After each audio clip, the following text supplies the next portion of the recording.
AEW and WWE, their war continues. WWE continues to do some pretty shady stuff with their counter programming. It's not illegal, but it is, I would say, it's not very nice to Right. to blatantly target a smaller promotion and counter program them. That way they cannot be as successful. As some would say it's downright predatory, but they're doing it again with Wrestlepalooza, going head to head, or at least it was going head to head with AEW's All Out, AEW's second biggest show of the year. Yeah. Well, AEW decided to avoid the competition. They moved their show back to 3 p.m. Eastern time to avoid Wrestlepalooza, which is going on at 7 p.m. Eastern time. There's a lot of people that have a lot of opinions about this. But Joe, I know you primarily watch the WWE, but what do you think of this story? What do you think of AEW's move to avoid the counter programming? I I would not have moved my show for this particular one. I just feel like the launch of the ESPN app and it being $30 a month when WWE fans have been conditioned to spend less than $12 a month for the better part of a decade now, you're going to be asking them to spend $30. Going head to head for this month, a WWE show is never going to have a smaller pool of fans that they'll be broadcasting to. If I were AEW, I would want to be going head to head this time and then be shouting from the rooftops, whether you can prove it or not, that our show did more viewers head to head than WWE's. Yeah. That's my take on it. I can understand not wanting to lose the potential buys, but I think you can get a PR win. And right now, you're either telling fans, hey, you can spend $45 to watch our 12, 15 matches. Most of it is going to be excellent. Or you can spend $30 to watch their six matches, five or six. They've been doing six here lately, but five or six Yeah. with a good portion of it maybe not being very good. I don't know how Brock's going to look coming back. I'm sure he'll be fine. He looks juiced to the gills, but you just don't know. You do Right. know what you're going to get out of an AEW pay per view. Yeah.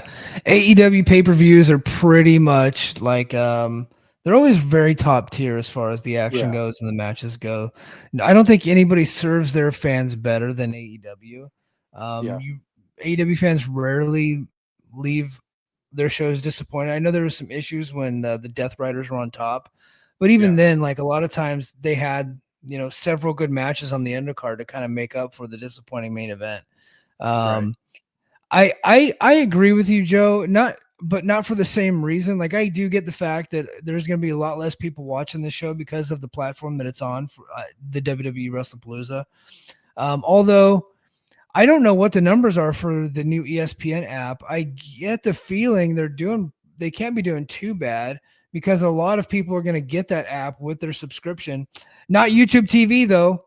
I Not can't YouTube watch it. TV. So right now, not YouTube TV, not Direct TV, not Dish Network, not who or well, I think maybe Hulu Live, Well, you but would think not Hulu, they're the same yeah, company. not Sling TV, not Fubo TV. So Oh. like the biggest providers right now are not connected to the ESPN app, to the ESPN platform. Okay. So it looks like they're just targeting like Comcast and Spectrum and stuff like that. Yeah, where Okay. they had existing deals before, I believe. Okay. Now, I did read that the expectation is that they'll get deals and they want to make sure it's done before WrestleMania, but WrestleMania is a long ways away. Yeah. Yeah. So I do see your point. I just don't I know there is a crossover. I don't think there is enough of a crossover to where there's going to be people that don't want to buy AEW's pay-per-view because they would rather watch John Cena and Brock Lesnar for $30. I Yeah, just and maybe that's just naivete. I know that was Brian Alvarez's point, and I thought he made a great right. point. I agree with his point. Dave Meltzer made the point that they would be losing probably $1 million or maybe more Yeah. if they didn't move it because of this. I just am not so sure that I actually buy that. I think that if you're an AEW fan and you are going to buy an AEW pay-per-view, which you would have to be a hardcore fan to Mhm. spend $50 on a wrestling show, um, you I don't think that you are having a hard time choosing between Wrestlepalooza and All Out. Like you're gonna watch Right. All Out. It's the I second biggest show of the year. I think the fans who are going to watch either show are going to watch those shows regardless of what's going against it. Honestly, I think the biggest competition for both shows is college football that weekend. Yeah. What it's hard. I know you don't have the schedule in front of you, but are there? Do you know of like off top of your head? Are there any like big games that week? I don't honestly I think schedule wise most of the big games are going to be starting in October. We Okay. we had the week 1 kickoff stuff, but like conference games usually don't kick off until October. Yeah. I know that I know this week there weren't really like that many big games. I know that there was Oklahoma and Michigan, Yeah. and then what was the prime? Was that was the prime time game, wasn't it? Wasn't it Yeah, the that was the college game day one that they went to campus. The Mizzou Kansas game was a pretty big one because that's a pretty heated rivalry, and they hadn't played in yeah? 14 years in football. Are either team like I know is Mizzou ranked? I think Mizzou might be ranked, but I don't think Kansas is ranked, right? So Kansas, so Mizzou became ranked after the Kansas game. They're ranked Okay, 25 now. gotcha. If Kansas would have won, I think Kansas would have been in that 25 spot. So Kansas was 2-0 going into the game. But that one was just the big one because like it is legitimately two states that hate each other, not so much two schools.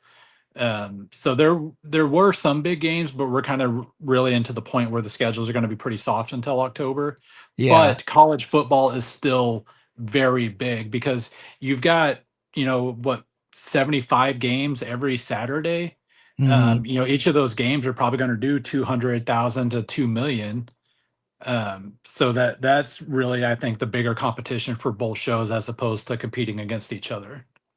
Yeah, and then you have like there's always usually a UFC on one of those weekends, and so Yeah. like there's definitely gonna be a lot of different things to watch. Yeah. It's gonna be interesting to see how it plays out. I wish just for my own curiosity. I know it's not my money. It's an easy thing for me to say. Like Tony, hey, don't worry about losing money. I need you to find the answer for me. Like, how would your show have done had you stayed in Yeah. your time slot? I, I'm curious. I just want to know the answer, and now I'm never going to know that answer. Yeah, and I think at some point you have to stop worrying about what the other guy is doing and only focus on yourself and Yeah, focus on what your show is doing and what your show is accomplishing. Because if you keep moving around because of what WWE is doing, WWE is going to keep doing it and you're going to end up making a mistake. WWE can afford to make mistakes. They're getting yeah, $1 billion just for their their monthly pay-per-views alone. They can afford to make mistakes. Don't let WWE force you into one. yeah. Yeah, that makes sense. I agree with it. Like I said, again, it's not our money. Yeah. I would have much rather seen the guy just say, fuck you, I'm not moving. I don't care what you're Right. doing. We're just focused on what we're doing. And I think that probably would have galvanized his audience. Because when AEW first came out, they were a movement, right? Yeah. Like they were the anti WWE movement, and nobody really wants to, like on the AEW side, wants to even talk about that. But their fan base, they're an anti WWE fan base. Like that. That's why the company was created. They were created to go to war with WWE. No one wants to Yeah. say that because Tony has kind of been playing nice, other than a few quips here and there. The bald asshole comments and talking about how Mhm. he has more fucking money than they do and stuff like Yeah. that. But he hasn't really done anything downright predatory to WWE. Versus the other way, like WWE has used some pretty distasteful business practices to get at them. Um, I think the worst thing the WWE has ever done to AEW was let go of Miro and Aleister Black, and then Yeah. tell them, hey, if you can get out of your contract, you can come back. Yeah. I think I think that's Well, probably the worst thing that they've ever done. But they've done some well, pretty fucking damning stuff. another thing you have to worry about, it's not just WWE though. We have to think TKO as a whole Yeah, because if you move your show just for a WWE show, what's to stop them from putting a UFC show on their weekend? What's to stop them from putting a boxing show because they're doing TKO boxing? Yeah. Like, what's to stop them from loading up a AAA TNA NXT event and just making sure What's to that they've stop got them every from weekend? yeah, what stopped them from putting on bull riding from Rumble? Yeah, like at some point you've got to stand your ground, Yeah. because if you keep moving, they're going to keep doing it and loading up even worse. Yeah. Yeah, no, I agree. I do wonder. I think it would be difficult to add an NXT show that day because doesn't NXT have a show like near that time already? Well, they've got Worlds Collide next Friday, so they're doing a NXT AAA show after SmackDown Yeah. next Friday. So that one starts at 9. So like the weekend of the 20th, they're not going to be able to throw an NXT show on there. But you know what? The next time that AEW schedules a pay-per-view, they can just look at the show in October, which is in St. Louis. I forget what exact date it is, Yeah. at the Chaifetz Arena, but WWE could throw together an NXT show in a month, and they don't care how many tickets sell to it. If they put 1,000 people in that arena, they just need to take viewers away. So Right. Well, with that's the thing. NXT, there's no indication that that's actually happened, which is why now they're doing the main roster stuff. I think, Yeah. and the NXT counter programming, I think, has only helped AEW and only hurt NXT. Yeah.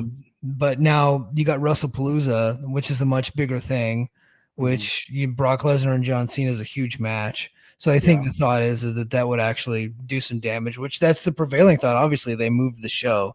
So, but I think if they did anything with NXT, it wouldn't do anything to hurt AEW.